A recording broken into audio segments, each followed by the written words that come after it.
rallies, press services and programs on location or outside live broadcasting of mass and other church functions, government or indoor functions and political rallies, creation and broadcasting of special programs, sponsored content, sports and entertainment, and advertising for small, medium and large enterprises. All services are offered at competitive prices. Tune in daily to catch Luntha television on Zuko on channel 51, Starsat channel 474, Star Times channel 474, Topstar 474, Kliye 007, GoTV on channel 807, Azam on channel 386, and live streams on our YouTube and Facebook platforms. You can find us in Area 2 Lilongwe or can reach us on 0883 815 055. Come, let us help you grow your business.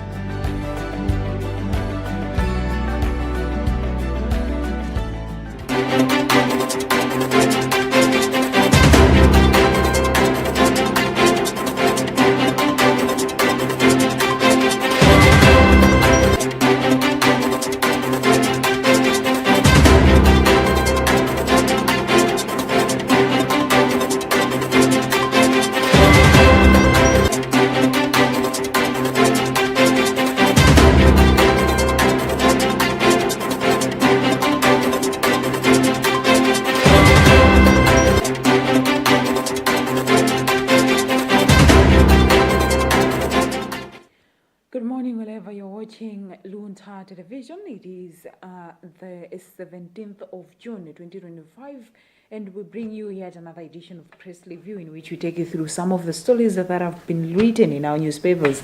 Unfortunately, today we only have the Nation newspaper. In our today's program, we are with me, Charity Chilange, and my colleague Emmanuel Chiwocha. Mwadzuka.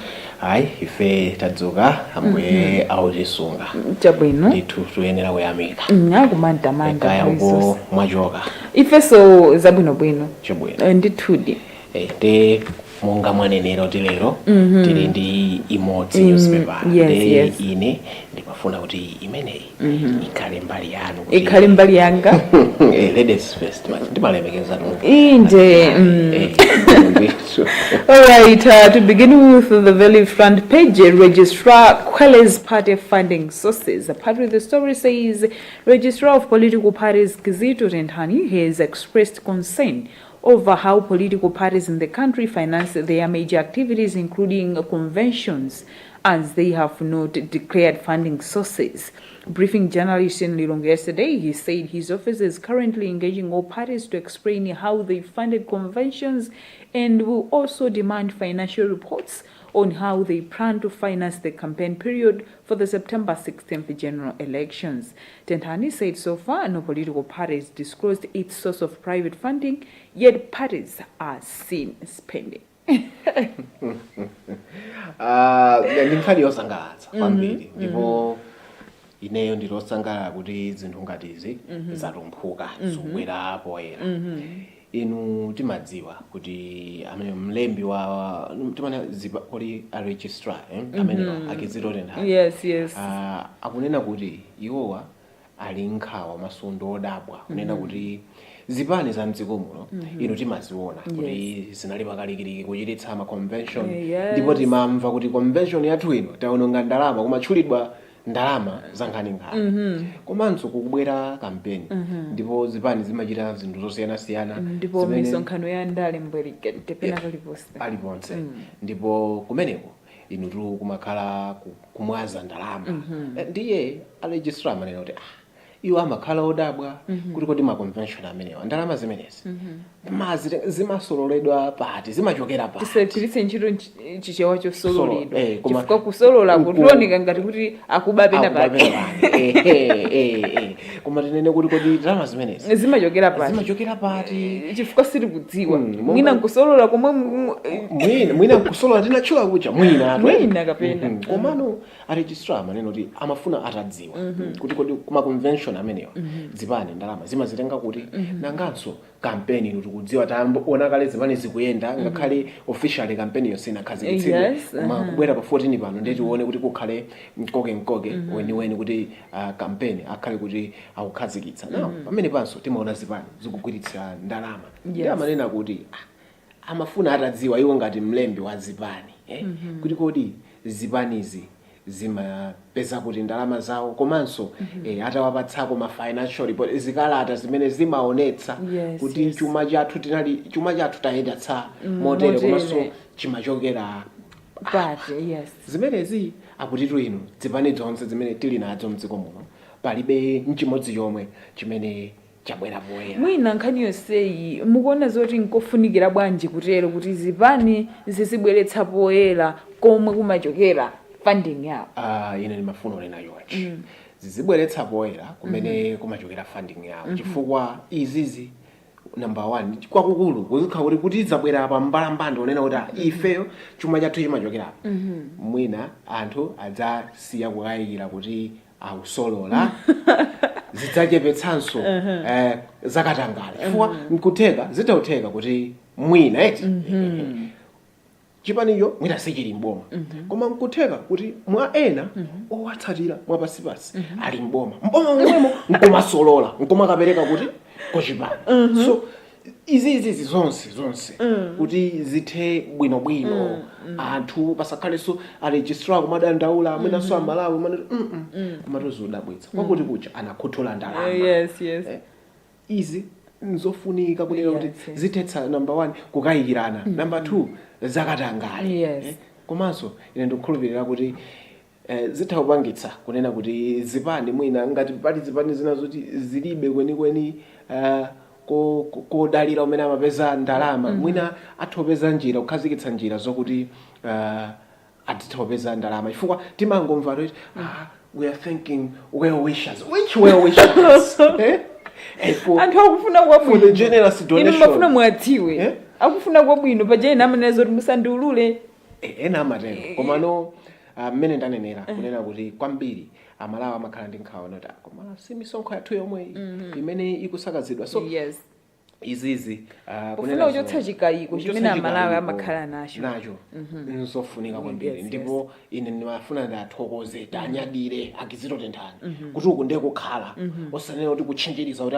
zipani zabweretsa tikudziwa zisanabweretsa apanena kuti palibe chipani chimene chabweretsa tilimire pamene chabwino is still on the front page. 1.3 billion kwacha demand haunts councils. World Bank seeks refund over accountability concerns, and full story is on page 2. Patrick, the story says financially crippled local councils have up to June 30th, 2025 to refund 1.3 billion kwacha to the World Bank they could not account for under the Social Support for Resilient Livelihoods SSRLP project.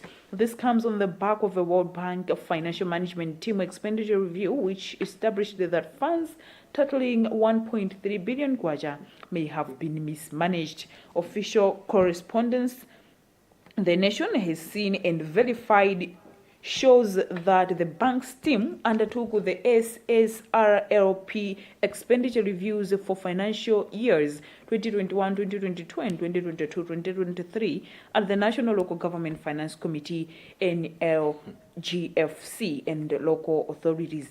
The refund is expected to be done through NLGFC, which disperses the funding and is also tasked with monitoring and evaluation flow funds are utilized.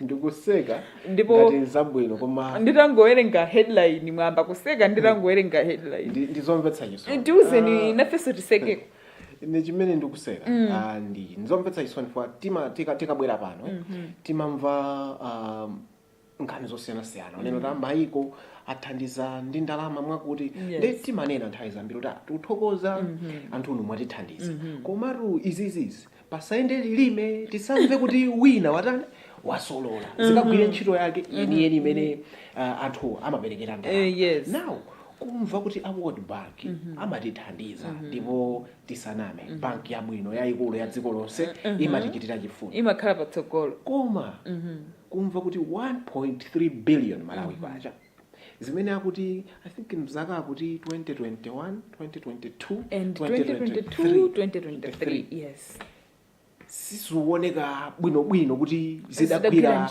ntchito bwanji ndipo iwo poti ndi amene adapereka ndalama zimenezi kuma console akupemphanso kuti ma console omwewo awabwezere ndalama zawo chifukwa sakufotokoza cha bwinobwino kuti zidagwira ntchito yanji so mukaona kusonyeza kuti othandizayo adapereka mcholinga kuti athandize koma mmene zikuonekera sizidagwire ntchito chifukwa ngati anabwera ndi anthu awo nkuunika nkuona kuti izi sizoona bwanji poti sizikuoneka bwinobwino mwina ndalamazo zilipo pena pake And that even leads the communication in part. The reviews were to ascertain the validity of expenses, and the amounts listed below have been declared questionable and have not been validated due to non-compliance with agreed policies and procedures as detailed in the financing agreement and project implementation manual. They are questionable. Question mark kunena kuti 1.3 billion yapita kuti zimene mwayika kuti mwagwiritsa ntchito no sizopanga make sense so izi ndizomvetsa chisoni kunena zoona ku dziko ngati la Malawi kuti ena amakoma mtima sutitu anthuwo kuti ali nzambiri kuti iwo ngochita bwino kuti amakangothothola pena pake koma nzomvetsa chisoni kuti ifenso sitikugwiritsa bwino ndalama zathu izi mzija mumamva amanena kuti nthawi ina mumamva onena kuti akuti ayambayi mitsakaye thandizo lawo chifukwa chakusakhutitsidwa ineyo mpemphero langa kuti sakuti pa 30 June 30 June yo sikalelero 17 katsala masiku ochepa ndikukhulupirira mwina pasanafike timva kuti zabwezedwa kumeneko chifukwa kupanda kutero will not be surprised to hear kuti mwina World Bank yayimitsa kuthandiza dziko la Malawi but ife dziko lathu timalifunira zabwino ndipo I am sure kuti ma expert kubomako awulondoloza bwino zakhani imeneyi nawonso mwina ngati samadziwa iwo adzidzimutse kuti kodi kuli zoterezi I think tiyimire pamenepa imeneyi. All right, still on the second page, youths dictate terms, demand share of cake. Presidential candidates seeking the youth vote face a huge task as the young people expect them to commit and demonstrate that they will address their challenges in various sectors.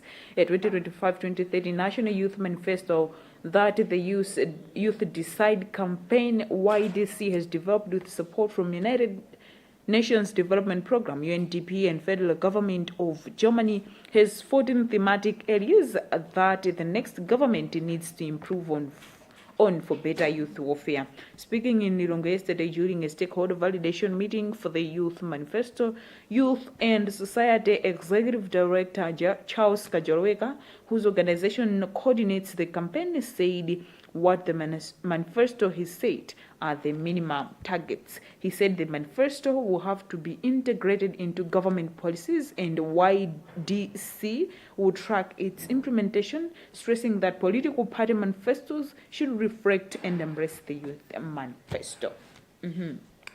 Kubwera zisankho zimene aliyense alina zochidwi ndipo tikakamba za population ya dziko lino ambiri ngachinyamata ndipo achinyamatawo awupemphedwa number 1 kuti iwo aonetsetse kuti atengepo nawo mbali asamsira kumati ayi achinyamata sangachite nawo ndale awenera kutengako nawo mbali komano aunena kuti pamene akutenga nawo mbali aonetsetse kuti kodi ma manifesto amzipani adzikamba zinthu zimene zili number 1 zikhale zotheka kumalawi kuno number 2 zikhale zotukula boma lathu dziko lathu la Malawi inu keke imeneyi yoyenera kugawana bwinobwino tikanena kuti kugawana bwinobwino tokhulupira mukhale achinyamata akuluakulu kuti akuluakulu adzikatha kuti achinyamata imwe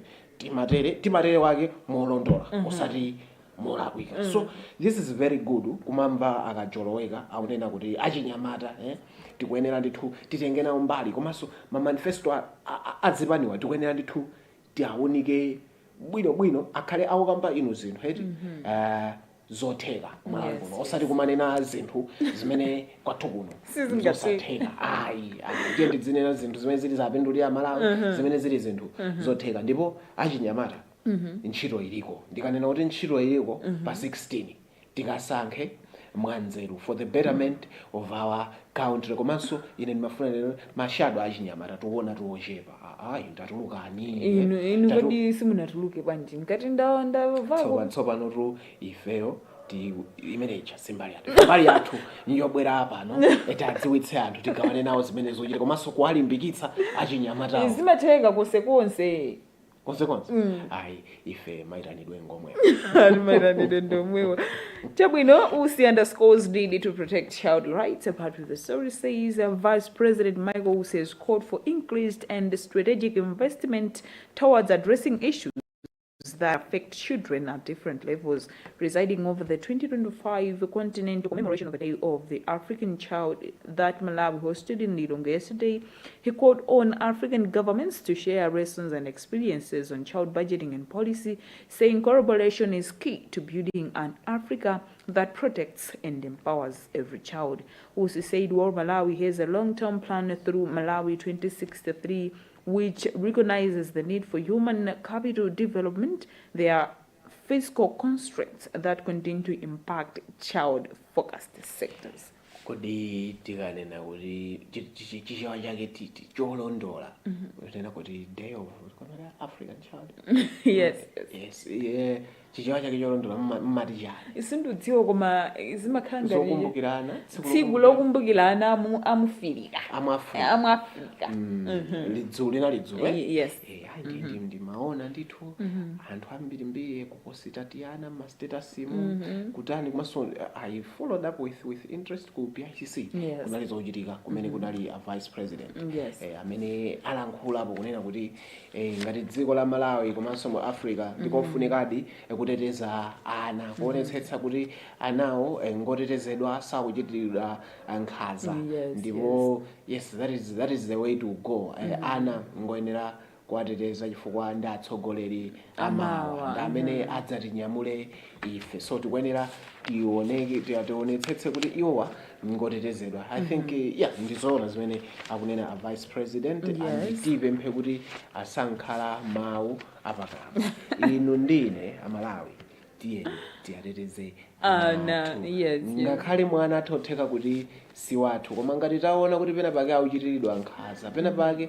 sizuyenda bwino tiyeni timimirire tionetse chikondi. All right, moving on to the business segment. Inflation rate on decline hits 27.7%. Reserve Bank of Malawi says prices have passed their peak, benefit from lower food costs. Partly the story says Malawi's inflation rate has fallen for a third consecutive month, hitting 27.7% in May, with the Reserve Bank of Malawi RBM suggesting that the rate has passed its peak. But economists and a consumer rights activist think the rate remains high and unlikely to have an instant impact on the interest rates, urging authorities to implement measures that could ensure that the ease in prices filters down to consumers. Bale wanga ine ndakuona ku masiku ambuyowa wopita nawo ndithu zochitika za Reserve Bank zingapo ndipo ine ndidziwa kuti izi za economy izi za inflation chanisi mbale wanga ndimafuna imene tauza Malawi afuna kutanthauza kuti nkhani za chuma rundi zovuta lenzovuta inu muzionera mwina ine ndizionera mwina apa kuti inflation rate has declined inu munena zakuti ine sindikuona kusintha kwina kulikonse munena zakuti ine sindikuona kusintha kwina kulikonse pa ground izizi muzitsutsa chifukwa choti simuona kuti kusintha kwina kulikonse yes nde zikhale mmene zikhale mmene zalembedwera eti zikhale mmene zalembedwera. chabwino. What do you have ina mwina? Okay. Yes. Group urges industry index a target for weaker economies. The National Working Group on Trade and Policy says there should be industrialization index targets for weaker economies in their time frame to make trading among member states mutually beneficial. The call follows revelations that the differing positions on rules of origins are proving to be a sticking point in finalizing negotiations and hindering full implementation of the African Continental Free Trade ILA AFCFTA. And let's quickly move on to international news. Yes, there is a story with the headline, Israel eliminates top Iran military officials. And part with the story says the war between Israel and Iran rages on, with Israel killing several top officials of Iran's Mat Service, primary branch of Iranian armed forces, amid rising numbers of deaths on both sides. Israel said so far 24 people were killed in Israel and more than 500 injured after Iran launched more than 370 missiles and hundreds of drones, according to Associated Press. Zimezi kuchitika ku Israel Iran kunena zona it's zinayamba ngati za masewera but pamene zafika apa sizabwera ati kuona kuti Israel apha ndithu akuluakulu ena mwa akuluakulu amdziko limene Iran but ndimafuna kupempha kunena kuti we believe in contact and dialogue. Yes. And mwina maiko adakalowererapo kuti anthuwa abwere pamodzi nkumvana zisapitirire chifukwa zinthu sizili sizili pabwino. Yes. All right, moving on to the very back page. No, before we go to local sports, arts and culture. Yes, arts and culture, where they make stage debate. Who is the I know Gwede. Kwa anthu okonda masewera ampi. Gwede ndi mnyamata amene amavala ngati kuti ndi wamkazi koma si wamkazi. I could even see from the picture. Koma Gwedeyo mbale wanga amapeka nyimbo umachitotapo kodi iyeyo amaganiza bwanji nyimbo zimene kuipatsa molalo. Gwede ndi supporter wa Wanderers Manoma. So weekend imeneyi ngati ndisakulakwitsa kunali lojina yake dzina lake I think ndangoyiwala koma inali ndi zochitika so abwere anayitana kumeneko ndipo abwere anapita ndipo tu anthu ine I followed up apang'ono ananjoy abwere anaimba tinyimbo timene amaimba kumpira tina sotongopeka pa stage po koma he brought fun entertainment. Yes, so Gwede ndi supporter wa Noma. Supporter weniweni ndipo amaita komanso Wanderers ikaluza Gwede amakhala amkhumudwitsa amakhumudwa kwambiri koma he entertain people. He entertain even simungakhulupirire kuti unena kuti anapita ku over the weekend even though he's a supporter wa Wanderers but anaimba nyimbo ina yake yopopa Maule, Wanderers, which is the beauty of football. It brings people together. So anamugwitsa ntchito ndithu Gwede kuti Gwede taziyeni mukatani kena kati mvoti Gwede watulutsa abama ndithu apa akonetsa achena ndithu why mutu muli wiki maglass.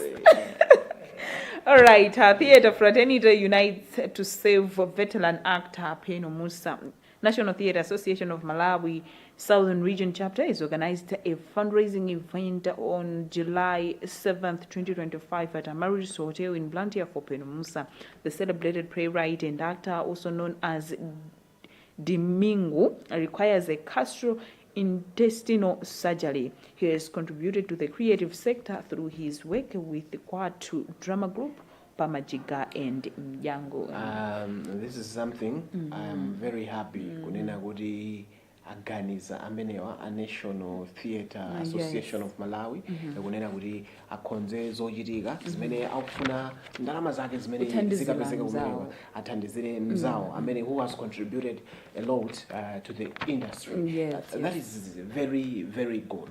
Kunena kuti kuona kuti apapa mzathu adachita zabwino nthawi imene anali bwino, anali ndi moyo wa thanzi wangwiro, amathandiza ku dziko, he entertained people, taona talent yake, pano akudwala, akusowa thandizo lathu, bwanji timthandize. So ineyo ndimafuna ndiwayamikire. Kachiwiri amene tili ku Blantyre pamene paunena kuti pa 7 July sichoncho ku Amiris Hotel, pa 7 July ku Amiris Hotel tiyeni tikapange participate. This is one way of also kuthandizira mzathu ameneyo kuti akathe kupeza ndalama zokwanira kuti athe kupita ku chipatala, madokotala akamuone bwino. Zimakhala zomvetsa chisoni kuti mwina pamene munthu amadwala sitinachite kanthu, koma pamene watisiya nkumakatulukira pakala. Ayi, let us show love munthu adakali moyo, and that is the way to go. Mwinanso kupemphaso aboma ndiye wena wonse akufuna kwabwino amene akuchimva. Yes, ataloweraponso ndithu. All right, the very back page of the Nation newspaper. Scorchers beating Morocco not a priority. Part with the story says Malawi women's national football team coach Love Mo Fosili says in Thursday's international friendly against Morocco's Atlas, winning is not their priority as the focus is on improving the Scorchers combinations. He said this in a briefing before the team's departure for Casablanca through Chileka International Airport in Blantyre yesterday. Timu ya azimayi ya mpira wa miyendo ya dziko lino lachinayi imenya ndi timu ya dziko la Morocco. Ine ndimafuna ndafunire azimayi onse komanso akochi a Love Mo Fazili zabwino zonse. Ngakhale akochi akunena kuti iwo sikuti kwenikweni akufunitsitsa atayichinya Morocco, koma nkhani yake akukonza timu. Ngakhale zili choncho, girls, you represent us always, and we are wishing you all the best. Mwina tudutsa mavura zambiri kuwina kwanu, kusewera kwanu kwabwino kungabweretseko chimwemwe. And maybe take us through one of the international sports stories. You choose one. You should choose. Okay. Bayern register biggest win in the Club World Cup history. Auckland City 0, Bayern Munich 10.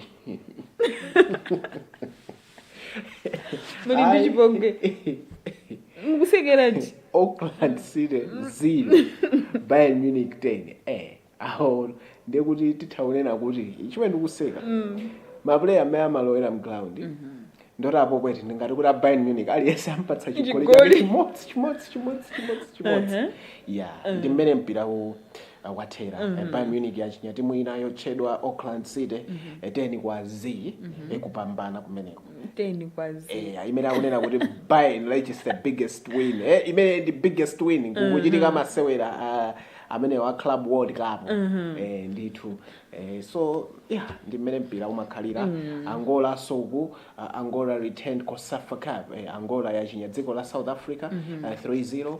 All the best Angola. Yes, that is ndi mmene mpira umakhalira. Ndikaona pambale wanga nthawi kuyenera tifumukepo. This brings us to the end of our today's edition of Press Review. We're just taking you through some of the stories. We have plenty of them in here. If you want to have a full picture of what's written in the papers, you can get your own copy. The Nation is going at 2,500 kwacha. In our today's program, you were with me, Chari Dejilanga, alongside Emmanuel Chuocha. Continue watching Luntha television for the rest of our programs. Good morning.